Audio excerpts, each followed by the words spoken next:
Thank you and good morning, and thank you for inviting me to talk at this social marketing conference. I'm from public health, but I've been involved in mass media campaign design, development and evaluation for over 30 years, which has intersected with social marketing in part, and that's partly what I'm going to be talking about today. My title of my talk is about politics and promotion, but I'm going to work out how to get to the next slide.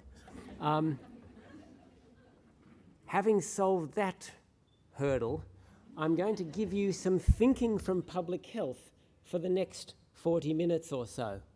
Firstly, I'll start with some definitional dilemmas about how we in public health and you in social marketing define things. Then I'll introduce you to the fifth P, the one you don't know. You're very familiar with the first four, and I won't restate them. I'm going to talk about a crowded house of messaging and branding in one particular area, and how in Australia we live in a very variegated and overfull health social marketing environment. If I have time, I'll talk about theory testing tribulations in a more complex piece of alliterative research. And finally, just to conclude the alliterative theme, I'll talk about the challenge of confrontation and what we can do in health and learn from your social marketing expertise. If we start with a definitional dilemma, and I give you yet another definition, you will have seen them all before. So I'm going to start by definition saying we'll only get tied up by spending much academic and practitioner time focusing on redefining things. Even when we lay out the principles carefully, we can't agree on definitions of what we do. And even when we provide rules and frameworks, it's hard to define what we do. So I'm not going to talk about definitions. I'm going to talk about wicked problems. And public health, which is my discipline, is full of wicked problems. Now, wicked problems are huge horrors beyond understanding, things that are unsolvable, things that ruin the world, and a wicked problem in public health is things that have complex causation. They have complex causation with no single response will solve them. No single strategy will solve the globalization of tobacco, will solve illicit substance use immediately, will solve binge drinking or obesity or physical inactivity, or will solve inequalities in access to preventive services. So all of those things are wicked problems.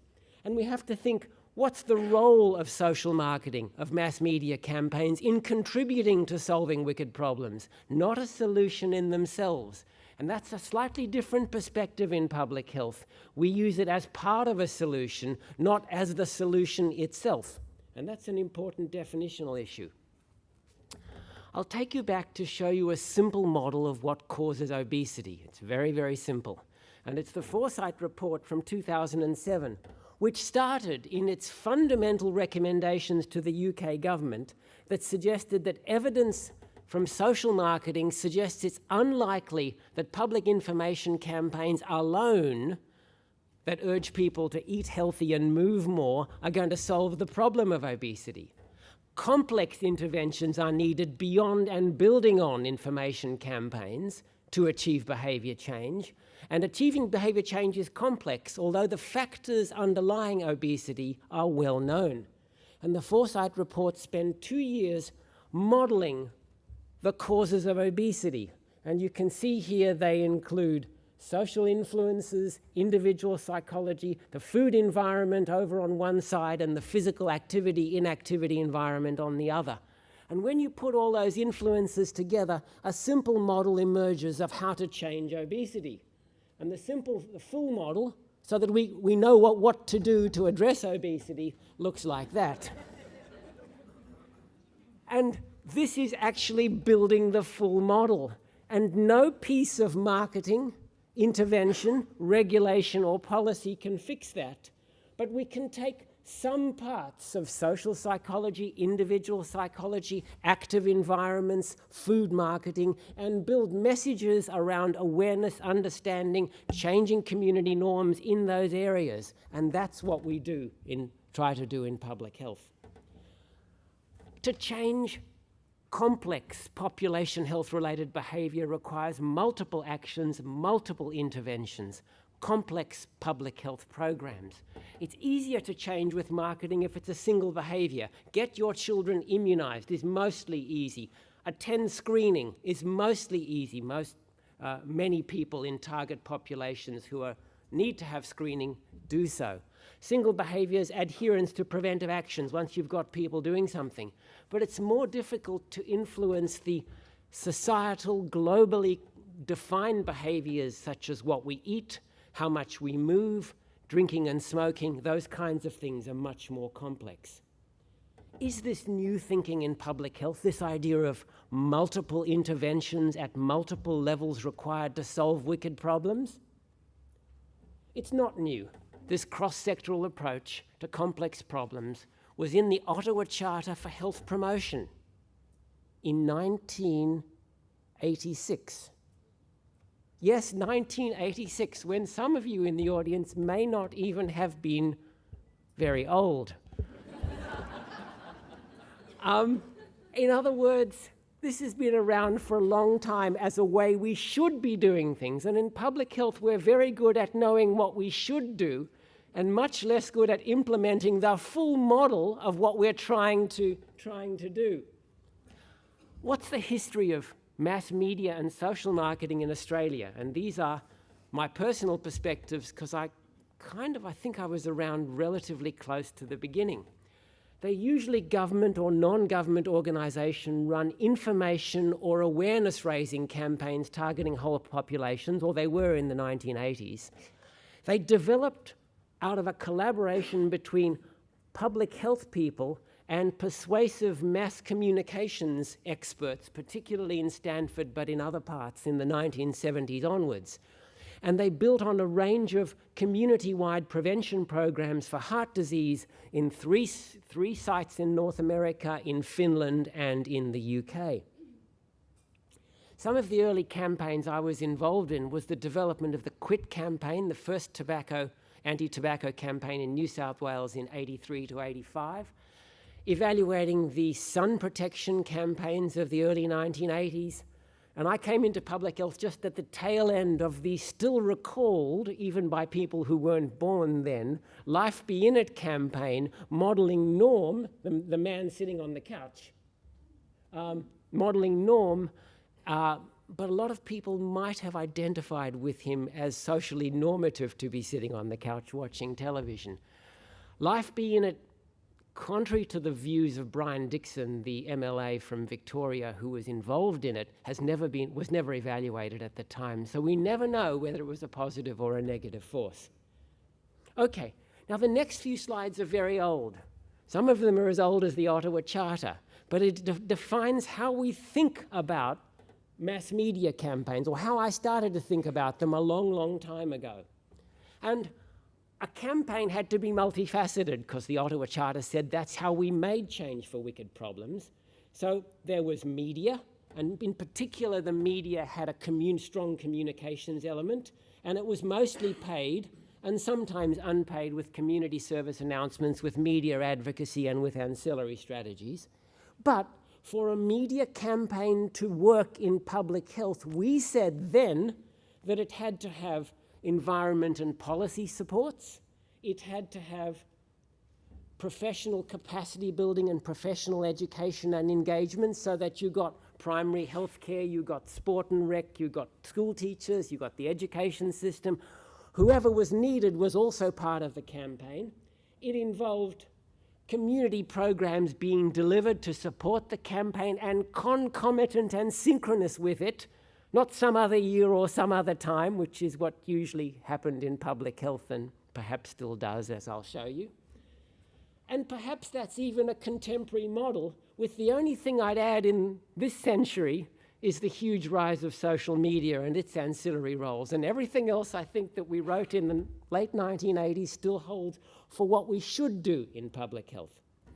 And what we said mass media campaigns should do is increase understanding or awareness of a specific health issue, help form beliefs, make them more salient to people, personally relevant to them around an issue, get people talking to each other, get people to initiate information seeking or self-directed behaviors towards making changes, identify the need for change and a way of doing that, and perhaps change individual behaviours.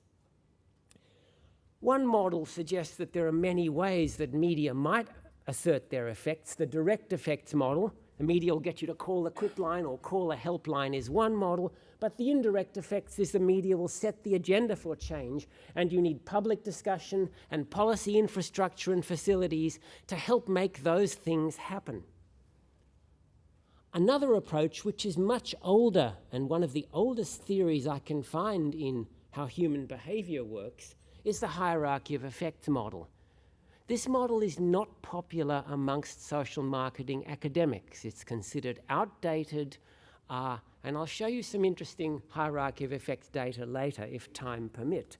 But it says of your target audience, if you run a campaign, if half are exposed, only half of those will change their will attend to it, half of those will understand it, half of those will see it as personally relevant, and the actual likelihood of behavior change is way down the end of small probabilities, perhaps less than 1% of the original target market.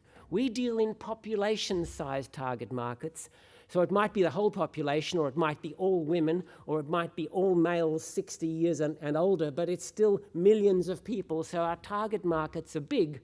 And we propose that many of our initiatives will result in a causal chain with a low probability of behavior change. This kind of causal change from awareness through to behavior we can think about as proximal variables, intermediate things, and endpoints in conceptualizing how media campaigns might work. Most of the reviews of mass media campaigns show that that's what they do. They change awareness and knowledge, and fewer change attitudes and behaviors, or even measure them seriously as primary goals. What makes a good mass media campaign? The World Health Organization put together a consultation on obesity in 1998 and produced a document called Successful Features of Mass Media Campaigns. Fascinating document because it was developed by an obesity prevention group, and at that time there had been no obesity campaign, so their evidence base was limited. It was developed by a group with limited media expertise in the panel, but they mostly got it right. And what they said was, the effective features of the campaigns down in green and mass media practice in the right. You need adequacy, duration, and persistence. It's no good having a one-off campaign. You need to keep on reminding people. And we've seen people in November, they've forgotten last year's sun protection campaigns. In Australia, we re-remind them, and they forget again, and we re-remind them, and there's a sawtooth pattern. And that's because the salience of the issue can be seasonal in the case of sun protection behaviors, but people forget. If you stop doing a campaign, behaviors will relapse at the population level. HIV in at-risk populations is an example of that. Grim Reaper was very successful, but its effect was not forever. You need serial repeated campaigns. You need to support campaigns with legislative action, environment and policy supports, education, and shared roles of community agencies, non-government organizations, and other agencies. This is remarkably prescient. It also sounds quite a lot like social marketing. It also doesn't sound quite a lot like most of what we do in mass media campaigns in health, but it sounds a lot like social marketing. So we're talking the social marketing talk whilst walking the mass media campaign walk. How does this lend itself to our definitional dilemma, which I started with at the beginning? First of all, social marketing behavior change requires education, communications and persuasion, and enforcement and regulation. Our mass media campaigns start with persuasion, a hierarchy of outcomes, a whole population, but target population if needed, and a needs assessment. We always do that. We do our formative research in very similar ways. The social marketing perspective is premised on a voluntary exchange. That's a little bit more specific than our persuasion. On a strong behavior change focus, we don't take that for the reasons I've described. Sometimes it happens. Audience segmentation, we often go for the whole population approach. And consumer formative research we do in similar ways. But further, your social marketing, education, communication, regulation, and environmental change has been around for a long time. Are our theories mostly mass media in campaigns? Well, it's better if it's an integrated campaign, and it's even better if it follows the Ottawa Charter principles, which suggest more integration. But in the textbook of mass media campaigns, Bill Paisley in 1989 suggested that mass media campaigns should be comprised of education, engineering, and enforcement. Sounds a lot like social marketing to me. Hence, we operate in this tangled and hybridized web, the interrelated web of mass media campaigns and social marketing. There have been major increases in the use of the term social marketing across the literature in recent years. Around a third, though, of health-related social marketing campaigns only use mass media communications. So they're actually traditional mass media. Social marketing is a brand or a label we use inappropriately in health now to describe what we do. Governments love the term, it sounds good. Health-related social marketing doesn't always target behavior change or voluntary exchange, nor do we always focus on an audience segment. And conversely, some things that are labeled mass media campaigns are clearly social marketing. So I did a bibliometric analysis of published studies looking at social marketing over a 2-year period to give me a sample size of 184, and mass media and campaign at all time. And just these are independent proportions, but the health focus is much stronger, is much higher in the mass media campaign area than it is in the 50% of social marketing efforts have a health focus. Chronic disease prevention is again significantly higher in this typology than in the social marketing one. So is population-wide. The typology is higher, but community and small-scale interventions didn't differ. In social marketing, you do a little bit more correlates or qualitative or thematic or formative research than those labeled mass media campaigns. And there's a lot of conceptual work, systematic reviews, and other theoretical models written in papers that are kind of a content without content. But I looked at the different discipline ways of defining what we do, just by citations, and Sandra Jones, Jeff French, Craig Lefay are very high in the social marketing group. And I'm a bit lonely in the mass media and campaign group. Or rather, both of me are. I'll introduce you to the 5th P. You all know the 4 Ps, and this is the 5th P.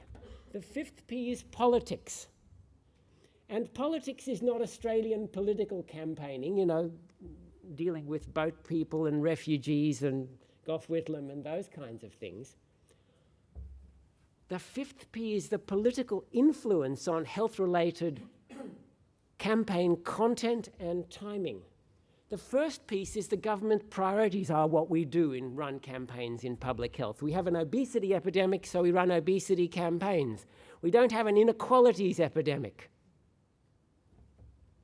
The second is that government ideology defines the way we portray the prevention message. The message continuum from individual choice, which is an individual responsibility, conservative ideology, a middle way, which might be nudge or liberal paternalism, to a social and structural determinants, which is often critiqued as the nanny state, and which governments we have in power can change campaigns in mid-course. The Change for Life campaign underwent such a change in the UK when government ideology changed. And occasionally there may be overt political campaigns which use health, run media-only campaigns that have no formative research, that have no partnerships with academics or jurisdictions, that are jingoistic and use health for government marketing and aim to increase the political capital and market reputation of health. I'll show you one now, but it's an old one, and it's an old one that I'm going to use because anything more recent might upset current policymakers. This is a physical activity campaign called Fit 2000 that was run transiently in 2000, just before a state election in New South Wales, and looks and feels like a physical activity campaign. The days can pass you by.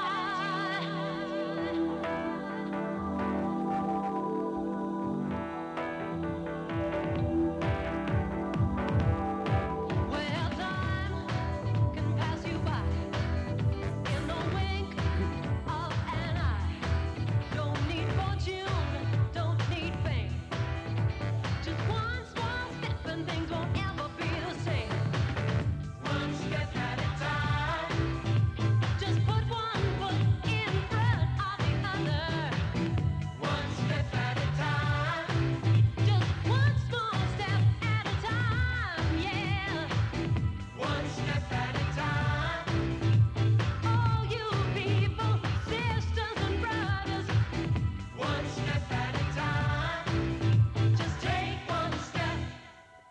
Of course, there was no number to call.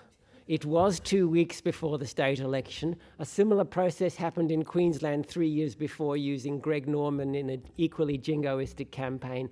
And the state government that mounted that campaign lost the election. So it didn't work.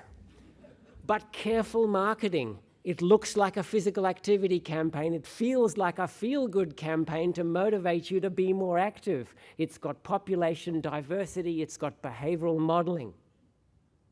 Here's another example. Commonwealth Department of Health, the Red Chair campaign that was part of the National Get Moving campaign. This was all that there was of the Get Moving campaign, and it was supposed to be part of a $6 million investment in obesity prevention for kids.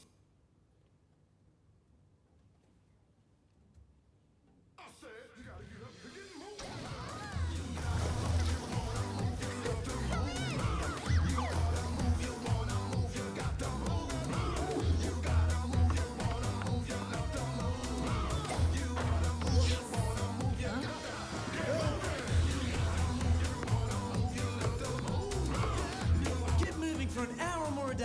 And for more info, go to healthyactive.gov.au. It's the right message, it's well crafted if it leads to something else. But what we sometimes do in health is we run this without any of the other features to build on them. Marketing Walk to Work Day, the Pedestrian Council in 2003. This is a credible role model who walked every day, our then Prime Minister. Is it also political capital?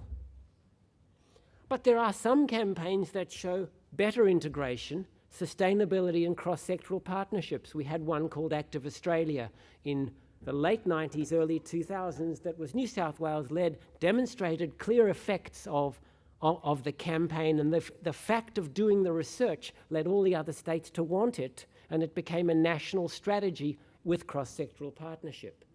Similarly, in Western Australia, the Find 30 campaign has been led through a Premier's Department cross-government 11-year initiative which lasted until 2012. But we live in a crowded house of messaging. I'm going to show you everyone has to have a campaign. Everyone needs to have a campaign in the space, and everyone's pushing to have a campaign. And we've also got the private sector marketing of unhealth in the obesity area to complement and contradict what we're doing. Now, we have 8 countries in Australia, 7 states and territories under federal jurisdiction, and they all operate independently of each other in campaign development. For obesity-related social marketing, we've had national campaigns recently, completely unrelated state-based campaigns in Victoria, Western Australia, and Get Healthy in New South Wales, and partly unrelated non-government organisation campaigns around sugary drinks. Different messages, different themes, different brands, different taglines, all at the same time. And I'll show you how different they are. This is the Rethink Sugary Drinks campaign of the Cancer Council, Heart Foundation, and Diabetes Australia, which is a great message built on a Bloomberg message from New York.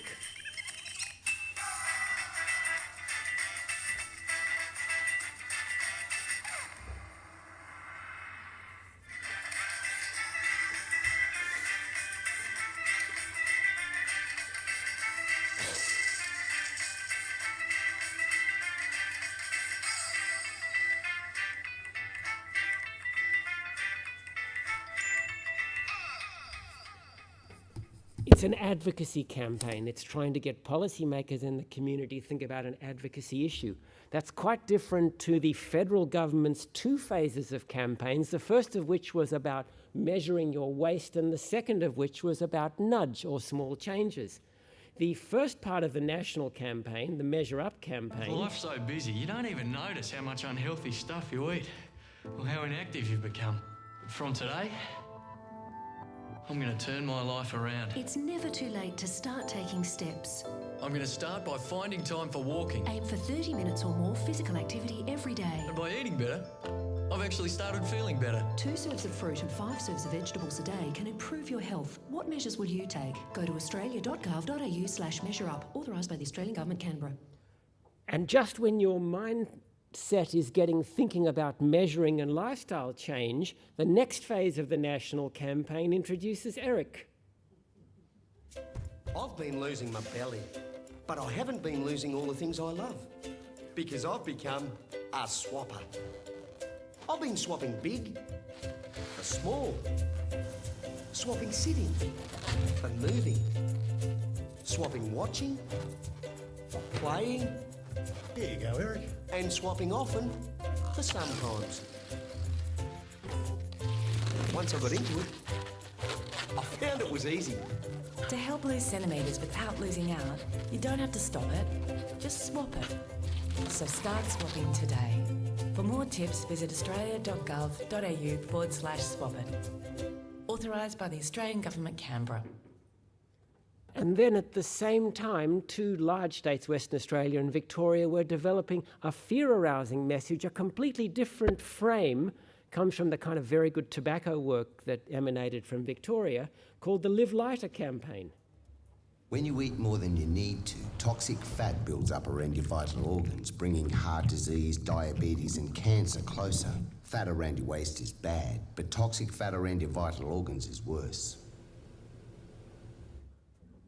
But in New South Wales, we were using mass media to drive people to an obesity prevention telephone service called the Get Healthy service. What we found was when we bought TARPs, when we bought media, people were driven to call the Get Healthy service. All other strategies through general practice, through public health units, through community marketing didn't work, and the mass media campaign for obesity was used to drive people to get healthy. So you can see it's a crowded space. It's a complex space, and it's difficult to disentangle the cognitive profile of what to do with multiple messages for the community around obesity prevention. Quickly, to deal with theory testing tribulations, just a very small piece of some of the kinds of research I like to do.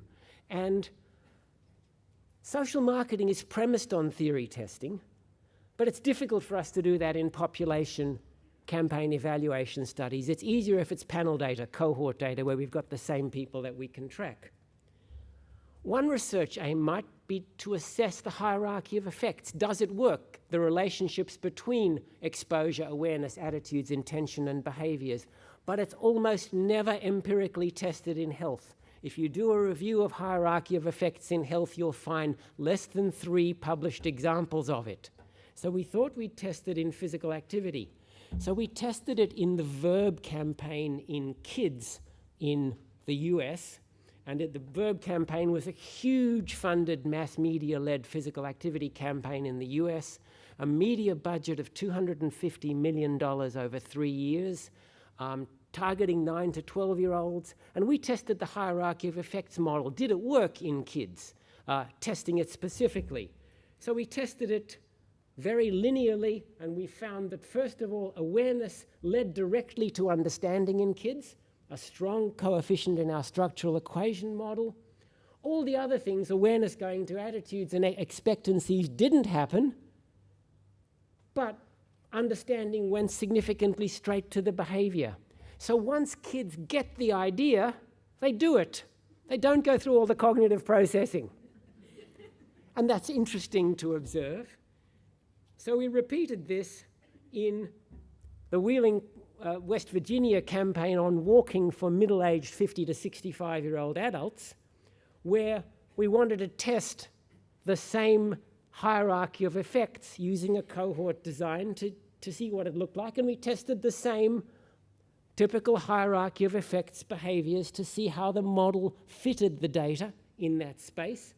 And what we found is that you can see exposure, all these red ones are all significant, led to attitudes with 0.29. Attitudes led to control, social norms and expectancy, and they all led to intention significantly. So there was clear examples of a more logical, significant hierarchy of effects, and intention at time 2 led to intention at time 4, which was significant, and intention at time 4 led to physical activity behavior. So adults went through a process almost exactly as the hierarchy of effects had predicted, and kids completely didn't. This is the kind of theory testing that we're trying to do to learn from your interest in social marketing theories and to test them better. Works well for adults and less well for American kids. Perhaps there are different cognitive pathways in kids, and we need to think about that. And we need to test theories rather than just dismiss them or accept them. They use a lot in planning health-related mass media campaigns. We need to test them more. My last thought in this talk, and I'm going to wind up in a couple of minutes, is something I think we in public health can learn a lot from social marketing about. And it's an area of grave concern to public health at the moment, but it's a personal perspective. We need to learn about counter-marketing. We especially need to target what the Director General of the World Health Organization, Margaret Chan, described as big food, big soda, and alcohol-related marketing. And we need to work out how we can deal with and address their marketing strategies. Now, their marketing strategies are often to distract the issue. Coca-Cola running an obesity prevention campaign under the guise of physical activity, McDonald's sponsoring kids' sport and sponsoring healthy meal choices, but still perhaps making increments in their sales in unhealthy choices. The huge and pervasive way in which alcohol advertising pervades sport in Australia, particularly cricket and most codes of football, and that creates modelling opportunities for kids to associate those two. We in public health want to tackle that problem as a challenge. And how can we develop counter-marketing with wide population reach? We can do media advocacy, and we do. We need to learn about running counter-campaigns through social marketing. We need to learn how to do viral counter-marketing campaigns, how to work with non-government organizations, and how can we develop the coalitions that will run these campaigns to scale. The government's not going to fund us for $2 million to run this like a typical campaign, so where do the resources come from? And that's a challenge that we can learn from social marketing in. So to conclude,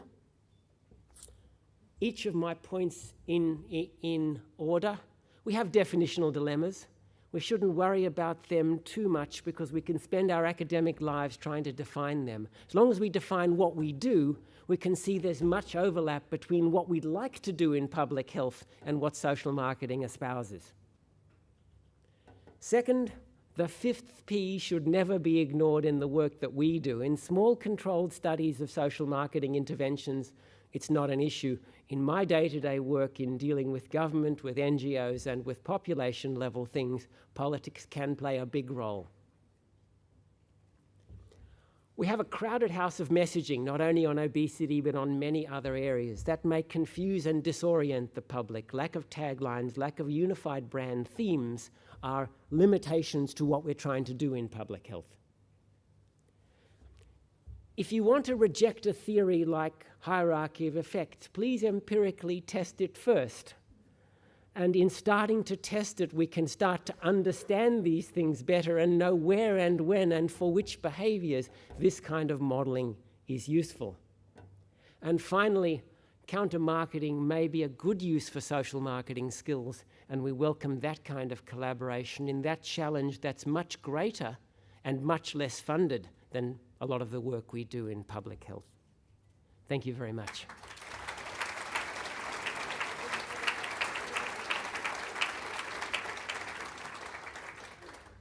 Okay, so we've got a few minutes for questions. Down the back at the end. See Craig, yeah. Craig, just couldn't see the face. Hey, Andrew, thanks very much for a lot of stimulating ideas there. I've got 2 points, 1 point and a question for you. First, with counter-marketing, in the marketing world, we're using demarketing to talk about those things. You might remember counter-marketing campaigns for tobacco, which were how do we make fun of advertising, which were found to be relatively ineffective and pretty silly. But the idea of how do we demarket big soda, alcohol, and so forth by focusing on the 4 Ps and using the 4 Ps to actually decrease consumption, I think is the idea that I'd like us to kind of take forward with this as well. But with mass media campaigns, you mentioned social media. And I'd like to kind of get your perspective on that. When I first started looking at social media, I started thinking about, wow, here's the time that we can finally start scaling up word of mouth communications. And as you know, mass communications relative to a word-of-mouth campaign is far less effective. Word of mouth probably the most persuasive way we can do things. And I'm wondering what your thoughts are now about this explosion of social media, and what can the communications world tell us about word of mouth marketing and changing behavior that might be applicable in that environment? Social media has speed, it has velocity, and it has reach. It's almost instantaneous. It also has an attribute of something like transience. So that's a downside, if you like. What campaigns are now having, even government ones, are websites, platforms, and social media. If harnessed well and creatively, will measure the impact that that adds to and the effects that that have on traditional mass media campaigns. And that's a whole new area for research. We don't know. The potential is great, but the potential is maybe also overestimated as social marketing moves on to the next issue. And we want them to stay there. We want them to stay with the issue for at least 4-6 weeks. That's phase one of a campaign, and the next season and the next year. And social media has moved on and on since then. So it's a complex space, and we need to research it very carefully, quantitatively and qualitatively in this generation of what we're trying to do.